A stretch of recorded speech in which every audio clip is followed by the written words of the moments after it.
আসসালামু আলাইকুম প্রিয় দর্শক, আজকে আবারও নতুন একটা ভিডিও নিয়ে আসলাম। আমি আজকে আছি, আমার বাড়ি হলো গোয়ালপাড়া ডিস্ট্রিক্ট, আর আমি আজকে আছি ধুপরি ডিস্ট্রিক্ট ফকিরগঞ্জ, যেটা ওহাব বাজার কয়। আমি বহুদিন আগে আইছিলাম, নদীটা এত দূরে আইছিল মোটামুটি দেখাই যায় না পারটা।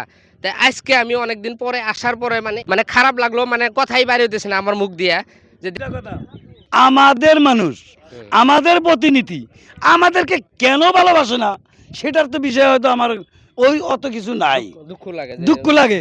আর এই দেশের সাথে যারা গ্যাদ্দারি করব হ্যাঁ। নিজের দেশ এর লোক হইয়া যাই হোক দর্শক, ইনার মানে মনে বহুতই আবেগ যে আমরা এখানে ডুবে মরতাইছি, নদীর কিনারে কিনারে ঢসকি পারতাইছি, কিন্তু বড় বড় যারা মন্ত্রী এমএলএ এই জায়গার যেগুলা যাদেরকে ভোট দিছে তারা এখান থেকে দূরে যায় থাকে, এই জায়গায় ফুসকিও দেয় না। যদিও আসে এমনি আইসা খালি দেখা 2 মিনিট 1 মিনিট থাইকা জায়গা না, একটা টাকা সহায় করে না কিছু সহায় করে, তাই না? আপনার একটা মিনিট আরো এই দেখেন, আমি আমার এই দেশে এই বিনামূল্যে কাম করার শর্ত একটাই, আমার মা বাবা এখানে মারা গেছে, আমারও বৃদ্ধ বয়স হইতেছে।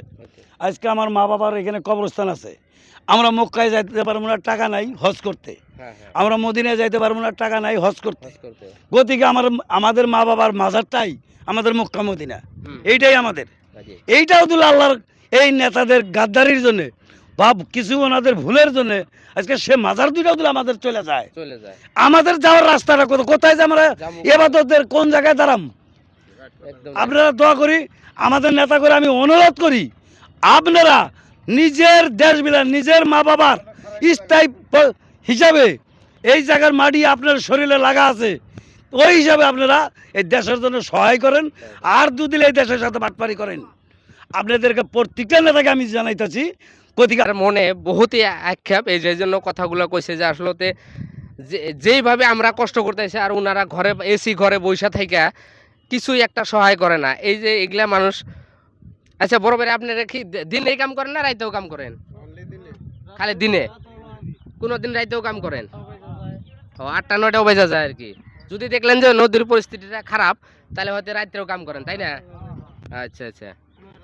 যাই হোক, এটা আমাদের যেটা মসজিদ ঘর, এটা আমরা আল্লাহর পাক ঘর বিলে মানি। তো এইখানে নদীটা একদম এইখানে এসেই ঠেকছে যে মসজিদের লগে এরম মারা ভাঙ্গা যাইতেছে না। তো দেখে এই কাছার হয়েছিল আচ্ছা সকালবেলা 8টার জন্য এখানে কাছার হয়েছিল, আমি স্বয়ং ছিলাম। একটা হ্যাঁ, পাক গেল স্পিডে, আচ্ছা যাওয়ার পরে 2-3 বহুত জায়গা ডাইবে গেল, কিন্তু এইখানে সকাল তখন 8টা বাজে।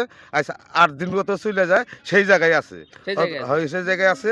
কিন্তু মসজিদের একটা ক্ষতি হয়েছে, যেখানে পায়খানা করে, আচ্ছা পায়খানার ট্যাঙ্কিটা এক সাইড ভাঙে গুড়া ছাপা হয়েছে, মানে জায়গাটা পবিত্র বানাবার জন্য। তার মানে কতগুলা পাগলের নজরা দেখায়। আচ্ছা তো এটা অল্প সহায় করলে ভগবানে কিবা আল্লাহ রক্ষা করবো রক্ষা করবো, মানে করবো। করবো আর কি।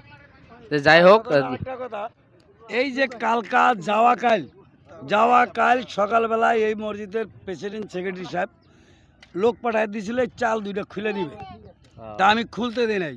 যদি এত বড় একটা মসজিদ যাইতে পারে, আল্লাহর ঘর নিয়ে যায়, দেখেন এই আল্লাহর ঘরটা যদি নিয়ে যায়, আল্লাহর ঘর যদি নিয়ে যায়, তাহলে ধরেন আমি বলছি এই মসজিদ সহকার দিলে চাল যায়, লাগলে তোমরা দুদিন আমি খুলতে দিব না, লাগলে 2 বান টিন আমি আর অন্য জায়গায় বান্দার জন্য দিয়ে মসজিদ দেবো, তাও আমি খুলিও না। নিজের ব্যক্তিগত দান হিসাবে দিব, গতিকে আমি খুলতে দিব না। আপনার মনের ইচ্ছা, আমার ইচ্ছা থাকবো, আল্লাহ রাখবো, আল্লাহ রাখবো, বিশ্বাস, তাই না? আল্লাহর ঘর দুল আল্লাহ রাখে, এই ঘরের উসুল্লা করে আমরা হয়তো এটা অসহায় নিয়ে মানুষরা বাইচা যাওয়া পারি। অনেক সহায় পাইতে পারি।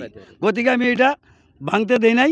তারপরে এই যে আমি এসডিও স্যারকে, ইঞ্জিনিয়ারকে আমি অনুরোধ করে আর এই কাজটা করানোর জন্য, আমি ইমিডিয়েট করার জন্য আমি অনুরোধ করছি। ওনারা অর্ডার দিছে লোকা দিয়ে আরও যেভাবে রাখার মতো করা যায় মসজিদটা, আরে চেষ্টা করে রাইজের সুবিধা আর আমাদের ধর্মের একটা ঘর, এটা তো এই জায়গাটা তো সবার জন্যই দরকার আছে। এটা আমার ব্যক্তিগত না, কথা হলে থাকলে সবারই সুবিধা। এই জন্য আমি চাল খুলতে দেই নাই, আর ভবিষ্যতে এটা আমি খুলতেও দেবো না। লাগে ভাঙ্গা গেলে আমি জরিমানা, আমি এদেরকে টিন দান করব, আমি নিজের তরফের থেকে। এটা আপনাকে ধন্যবাদ দিলাম। আপনারা যে দেখলেন, যেটা পরিস্থিতি আপনাদেরকে দেখাইলাম, খুব খারাপ লাগা, ভয়ঙ্কর পরিস্থিতি। আপনারা মন্ত্রী এমএলএ যে যেখানে আছেন সবাই একটু সহায় করার জন্য সবাইকে অনুরোধ করা হলো। আসসালামু আলাইকুম।